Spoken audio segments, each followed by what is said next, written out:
Stealth in video games is something I've always found incredibly it's just so fun. Oh god, I think there's a volatile outside. What the f- Sneaking around like a goblin, silently taking down a bunch of minimum wage employees. Fine. Some of my favorite games of all time, yeah? They're all about stealth. Played us like a damn fiddle! If stealth is done right, it elevates a video game into something truly next level. As we all know though, while yeah, there have been quite a few good stealth games released in the history of humankind, there have also been quite a few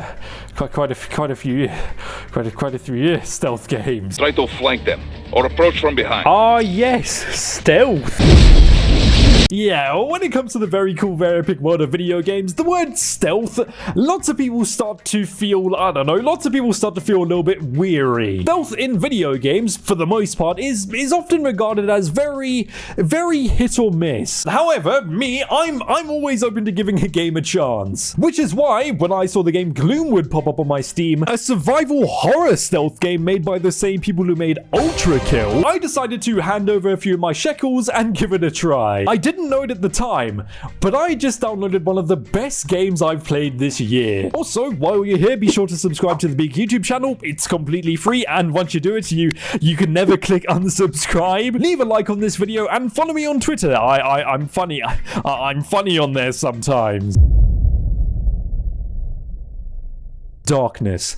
This is the first thing you see when you load into Gloomwood. What's going on? Why can't I see anything? Am I safe? All of these questions will assault your mind, because while yes, this darkness will spur your curiosity, said darkness will also unnerve you a little bit, make the hairs on the back of your neck stand up. You see, as we all know, yeah, darkness in any form of media is a tool used to modify the way a person is feeling. You're not meant to feel safe in the dark. Darkness isn't meant to be your ally. It's not meant to be your friend, but in Gloomwood, darkness, it's gonna have to be. As soon as the lights turn on, you know you're in trouble. For some or other unknown reason, you're trapped in some kind of jail cell. And for a while, all you can do is walk around a little bit until a solemn, deep voice breaks the silence. Ah, good doctor. What an unfortunate predicament you found yourself in. You're finally free from your cell, and it's up to you to gain an understanding of this bizarre place you found yourself in. And trust me when I say this, yeah? It's only gonna get stranger from here. Gloomwood takes place in a small coastal town that has, according to the game's description on Steam, been ravaged by a dark curse. You eventually find out that the place you found yourself in is a type of fishery, pretty standard stuff for a coastal town, but I'll tell you one thing here, person watching this video. That squelching sound you hear when you take each step? That's not fish you're hearing. No, the more you walk around, the more you realize that this hellhole of a town has been ravaged by something truly disturbing. Some illness has gripped this town, and it doesn't seem like it wants to let go anytime soon. Keeping these shitty circumstances in mind, in Gloomwood you've got one goal: reach a lighthouse in the distance, which, if you couldn't tell, is the big shiny RGB light you can see throughout your journey. As you sneak around though, as you journey through homes, caves, quarries, outposts, all towards your goal, you'll hear it, the rasping, coughing, spluttering of guards.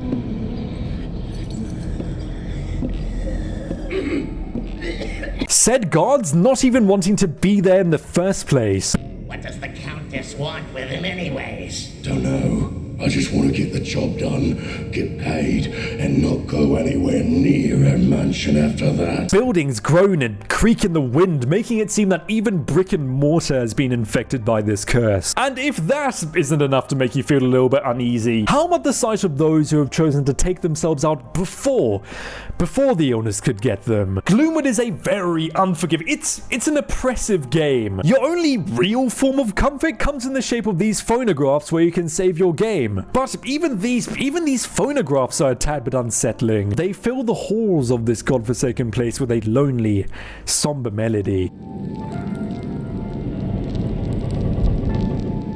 Oh god, yeah, all of this talk of like sickness and illness and disease and all of that type of stuff, it really makes you wish for a doctor now, doesn't it? What? The character you play as in Gloomwood is a doctor? What a cool and epic transition. In Gloomwood, you play as a doctor, and I'll tell you one thing here, yeah. Oh my god, this doctor, he's a little bit of a swag bastard. This guy's got some style. In Gloomwood, one of your only means of defense is this sword, but this sword, it's also a walking cane with a cool little, I want to say, I don't know what that is. I think it's a bird on it. That and your inventory in Gloomwood, it's not like you have infinitely deep pockets where you can hide I don't know, you can hide an RPG and pull out whenever you want. Now all you have is this trunk with a limited amount of space because doctors carry trunk. It also just makes sense that the best healing items in Gloomwood are injection needles with green apple flavored G Fuel in them. Doctor stuff. I think the choice of having you play as a doctor in Gloomwood and not just some other random unnamed prisoner number 2255669 whatever, I think it's a really good choice because it really makes you, the player, it really makes you seem important. The town of Gloomwood has contracted some incredibly terrible illness, but since you're a doctor, you may be the last person who feasibly has the knowledge to cure it. It's simple and it makes sense. Another thing that makes sense, while also being a little bit annoying, is the combat in this game. Considering that Gloomwood is described as a stealth survival horror game, obviously you're going to be listening to a lot of sneaky snitch. You're going to be doing a lot of sneaking. It's solely up to you to absolutely obliterate a bunch of enemies in this game. Dogs, axe people, guys with guns, some with torches.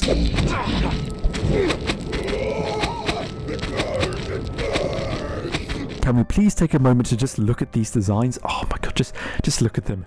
Whoever made these is an absolute goat. Back on track though, here's a question for you, person watching this video. What comes standard with a little bit of goblin mode stealth gaming? I'll give you 5 seconds to work it out. Stealth kills. You're sneaking around. What's this? A member of Team Evil is in my way?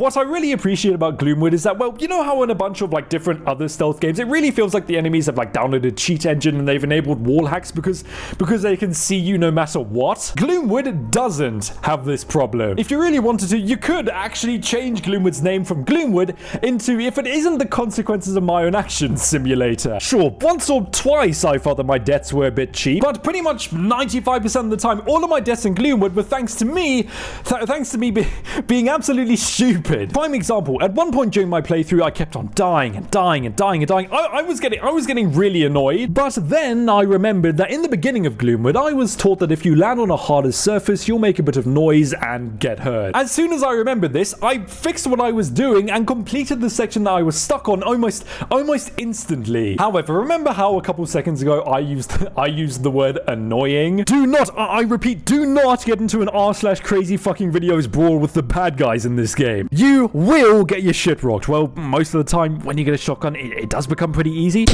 Do not fight the enemies in this game. The enemies feel like they're made out of solid bedrock, whereas you're made out of, I don't know, you're made out of soggy biscuits. I am willing to let this slide though, because Gloomwood is a stealth game. Being a Rep 10 warden isn't the point. You aren't meant to go out of your way and go all guns blazing. If anything, I think the developers of Gloomwood may have made group combat super hard in order to deter the player from doing it in the first place. Now, you do get guns in this game. You can find a revolver, a shotgun. Eventually, you find an Undertaker's incendiary pistol. But me, I never actually found myself using the guns in this game all that much. Mainly because I was just having too much fun absolutely Elden Ringing people. There are also a few other mechanics I never used in Gloomwood, like the lean mechanic. If you lean up to a door, you can hear what's going on the other side. Really cool, but I never really did it all that much. Now, to address the elephant in the room here, you person watching this video, you're probably wondering why I haven't mentioned anything along the lines of Gloomwood's story in this video yet. There is one thing I really don't like about Gloomwood. The fact that it isn't finished yet, meaning that the story, it's pretty much non-existent at this moment in time. Really think I need to do a spoiler warning here or anything? But nonetheless, spoiler warning, there you go, warning. Stop leaving an angry comment in the comment section of this video. As I said earlier, your goal is to get to a lighthouse in the distance. This took me around 2 to 3 hours, but I think if you've got a proper gamer chair, you can probably get there in like 1 to 2. So you stealth around for a bit, eventually get there, peer a message on one of the saved phonographs, and get another one through a spooky mirror in in the basement. But then Gloomwood, the game, it just ends. That's everything. It's just so anticlimactic. I get it. This game is still in early access and all of that type of stuff. But I mean, come on, man. Why you gotta blue ball me so hard? This ending really throws the pacing of the game out the window, because just as the game was getting really bloody good, it just ends. That's it. It just finishes. I'll tell you one thing though, I'm looking so forward to the future, Gloomwood. This game is genuinely, no word of a lie here, one of the best games I've played this year. I played it for 3 hours. I was gripped for 3 hours. If you've got some spare money on you, yeah, buy Gloomwood. You won't regret it. Thanks for watching. Go watch all of my other videos, and I'll see you soon. Number 15. Subscribe to the Beak. If you don't, you will suffer a severe case of cringe, and you are taking part in bozo behavior. Thanks for watching.